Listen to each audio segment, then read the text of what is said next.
In this video, I'll show you August 25, 2019. Several officers from the City of Worcester Police Department in Massachusetts were called to Cornerstone Bible Baptist Church to speak with Rachel Rizzuti, the daughter of the church's Reverend Joseph Rizzuti Sr., who allegedly failed to return her 11-year-old child following a custodial visit.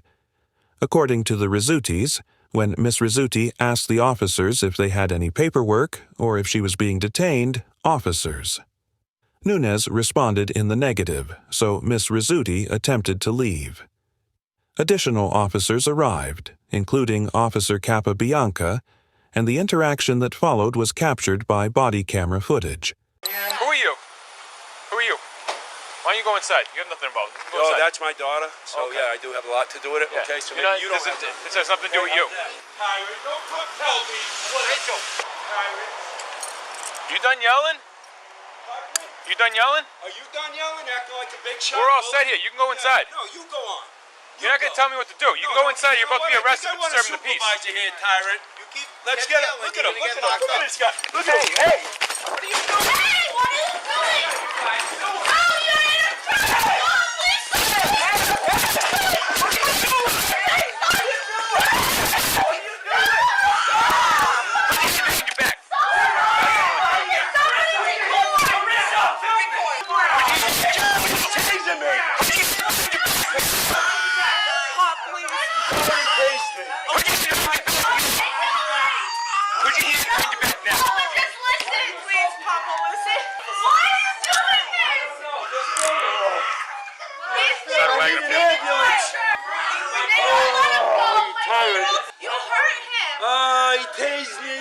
After Reverend Rizzuti calls the officers, quote, UN, quote, tyrants, an officer threatens to charge him with, quote, UN, quote, disturbing the peace, and when Reverend Rizzuti does not comply with his order to go back inside, the officer chases him into the church, throws him to the ground, and tases him.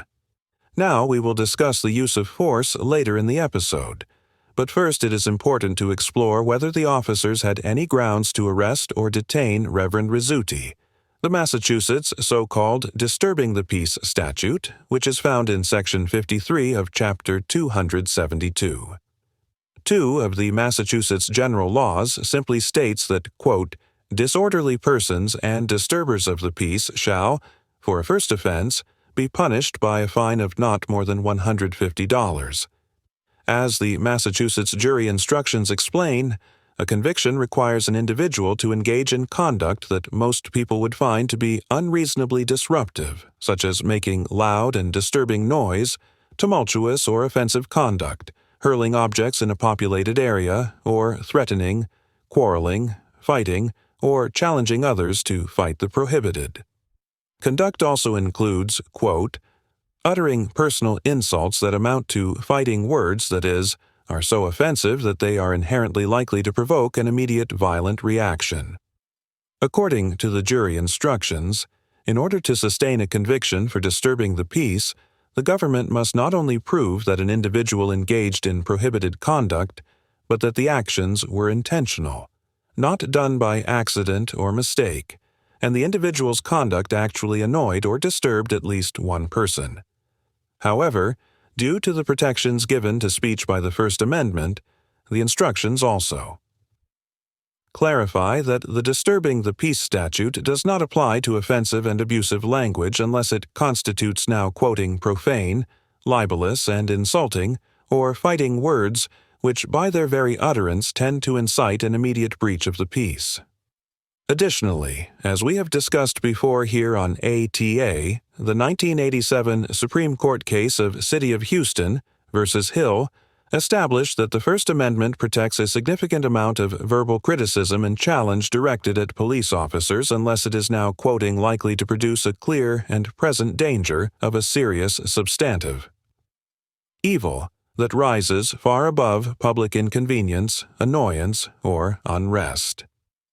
In reaching this conclusion, the court quoted Justice Powell's concurring opinion in the 1974 case of Lewis versus City of New Orleans, which suggested that even the so-called fighting words exception to the First Amendment might require a narrower application in cases involving a police officer because now quoting a properly trained officer may reasonably be expected to exercise a higher degree of restraint than the average citizen, and thus be less likely to respond belligerently to fighting words. Therefore, it is highly unlikely that a court would conclude that Reverend Rizzuti's statements as captured on the body camera footage exceeded First Amendment protections, although it is possible that he engaged in additional conduct or speech before the footage began that did constitute disturbing the peace. You guys need to get back up. Get out of that space, back up. Just record it. That's all. Oh, he tased me. Get the state cops here. Oh, he just punched the wall.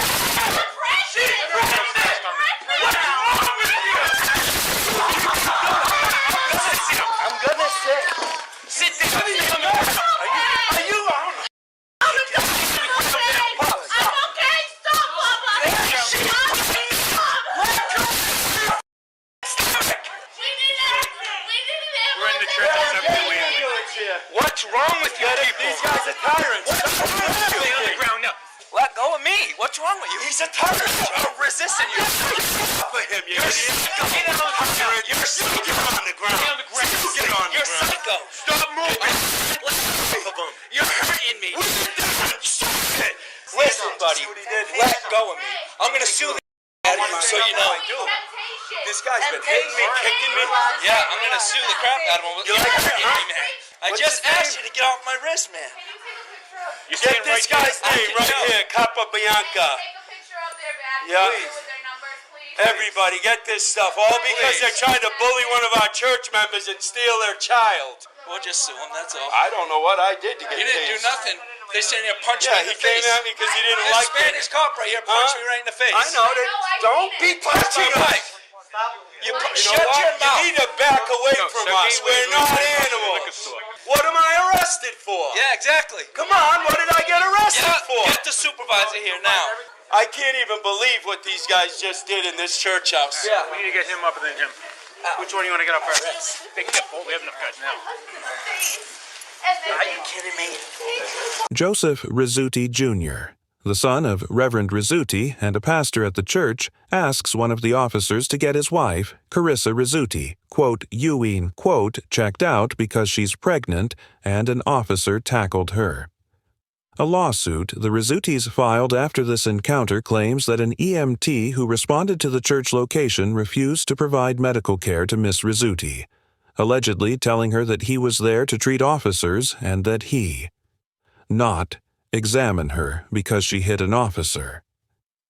The complaint also alleges that Miss Rizzuti was never given medical treatment and that after her arrest, she lay on the cell floor for hours without receiving any medical attention. In the 1983 case of Revere v. Massachusetts General Hospital, the Supreme Court held that the 14th Amendment requires the government to, quote, provide medical care to persons who have been injured while being apprehended by the police. The court also concluded that although the Eighth Amendment's prohibition on cruel and unusual punishments applied only to convicted prisoners and not to pre-trial detainees. The due process rights of an individual in this situation, now quoting, are at least as great as the Eighth Amendment protections available to a convicted prisoner.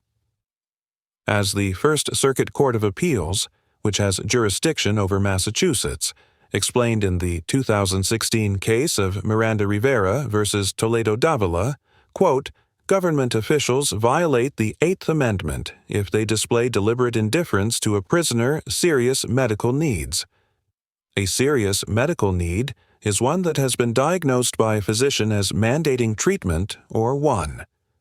That is so obvious that even a layperson would easily recognize the necessity for a doctor's attention. Similarly, as the First Circuit noted in the 2001 case of Kosha v. Town of Pembroke, so-called deliberate indifference may also consist of now quoting showing a conscious failure to provide medical services where they would be reasonably appropriate. Here, the officers were informed multiple times that Miss Rizzuti was pregnant and that she was only at the 3-month mark, which would arguably be an obvious risk to a layperson and likely constitute a situation where medical, services would be reasonably appropriate. Therefore, if the allegations in the lawsuit complaint are true, Ms. Rizzuti would have a legitimate argument that the state failed to provide her with medical care as required by the 14th Amendment.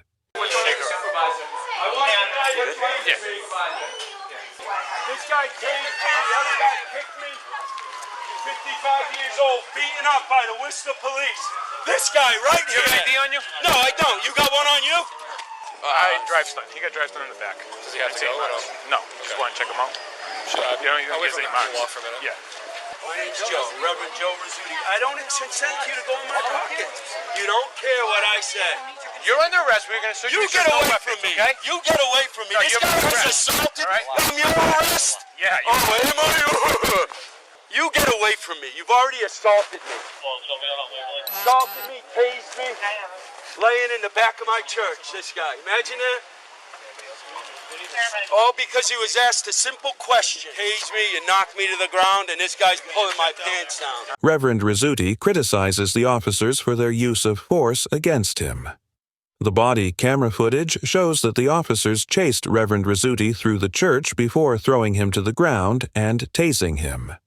The complaint filed by the Rizzutis also alleges that the officers struck Reverend and Pastor Rizzuti with closed fists and that Carissa Rizzuti was thrown to the floor, where officers stepped on her stomach and back. Although the body camera footage does not depict all of these actions, according to the Worcester Police Department's use of force policy.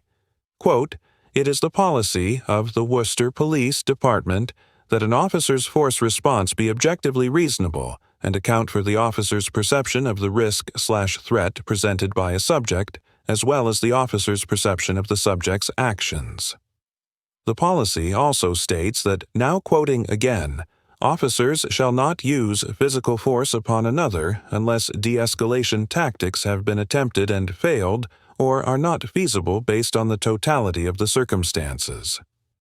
And drawing on principles established in the 780 U.S. 1989 case of Graham versus Connor, that an officer may use that level of non-deadly force that is effectively reasonable to effect an arrest, protect the officer or another from physical harm, restrain or subdue a resistant subject, and or bring an unlawful situation safely and effectively under control.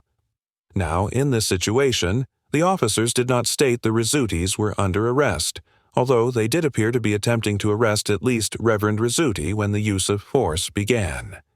And while Reverend Rizzuti was verbally challenging the officers, there was no reason to believe that the Rizzutis posed a threat of physical harm to the officers or other individuals in the area. At least at the time the physical force was initiated. Likewise, the body camera footage does not show the Rizzutis resisting any lawful orders, and assuming that the allegations in the complaint are true, the Rizzutis were not creating an unlawful situation because Officer Nunez had already informed Rachel Rizzuti that he did not have any paperwork and she was not under arrest.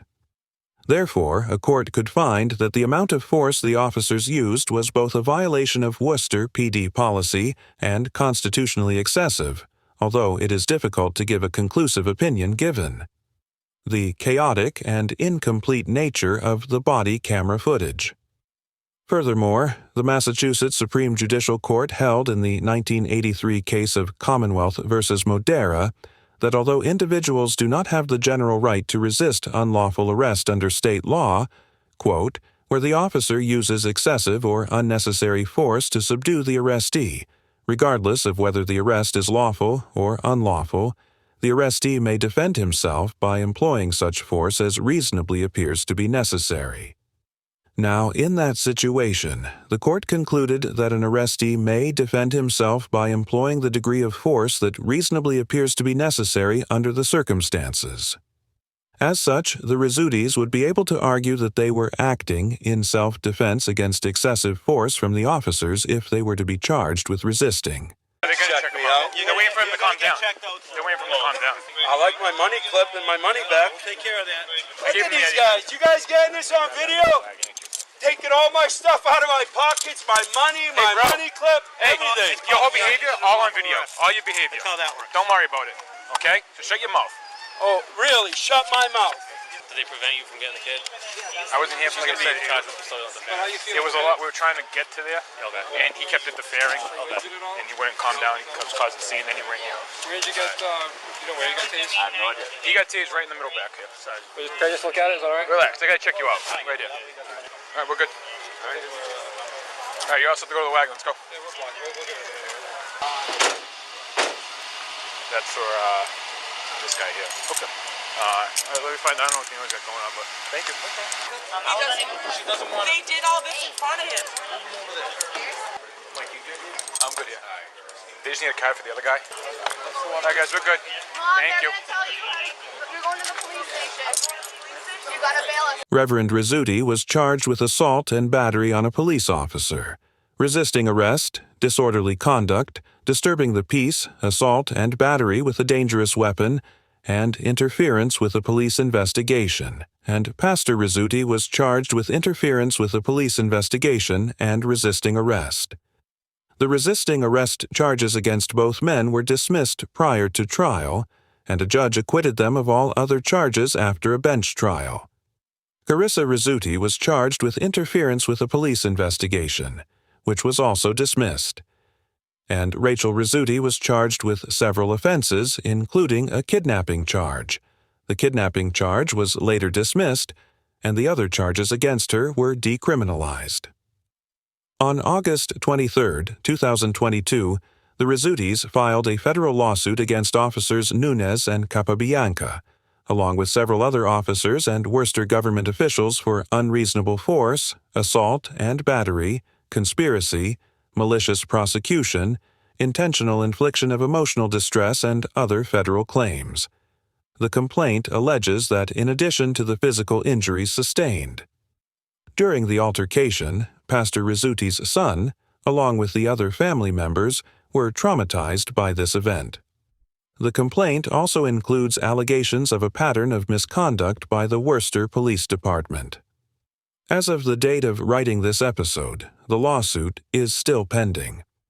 On November 15, 2022, the DOJ announced it would be launching a civil investigation into the Worcester Police Department to assess whether the department engages in a pattern or practice of excessive force or engages in discriminatory policing based on race or sex, according to a press release issued by the Department of Justice. The investigation will include a comprehensive review of policies, procedures, trainings, investigatory files, and data, as well as an examination of the department's systems of accountability, including its systems to address misconduct complaints and discipline, and an evaluation of how WPD officers interact with the public, collect evidence, and complete investigations. Overall, the Worcester officers get an F for utterly failing to de-escalate a contentious situation using excessive and unnecessary force against the residues and seemingly pursuing inflated criminal charges against the family and against Reverend Rizzuti in particular. Now, although I cannot speak to the validity of all of the allegations in the complaint for the Rizzutis' lawsuit, it is clear even from the limited portions of the interaction that was captured on body camera that the officers used more force than was necessary to resolve a non-criminal situation. And, as the Rizzutis were acquitted of all criminal charges and the DOJ is currently investigating the Worcester Police Department for repeated instances of excessive force, I am inclined believe that at least a good portion of the Rizzutis' claims are accurate. I truly hope that the DOJ investigation yields accurate and actionable results that can be transformed into meaningful change for this police department, including appropriate disciplinary action against transgressing officers, so that we do not see these same officers involved in another encounter like this one in the future. As for the Rizzutis, I cannot assign an accurate grade based on the body camera footage, as it did not capture the family's interactions with the officers when they first arrived on the scene, nor did it clearly record most of Pastor Rizzuti's and Miss Rizzuti's actions. What I can say for certain is that the Rizzutis appeared to remain within their First Amendment rights in their criticism of the officers' conduct. And while Reverend Rizzuti would likely have been in a better position had he not run through the church in an attempt to escape the officers, I understand why he acted out of fear towards the officers. Thank you very much for watching the video. Subscribe our channel for next video.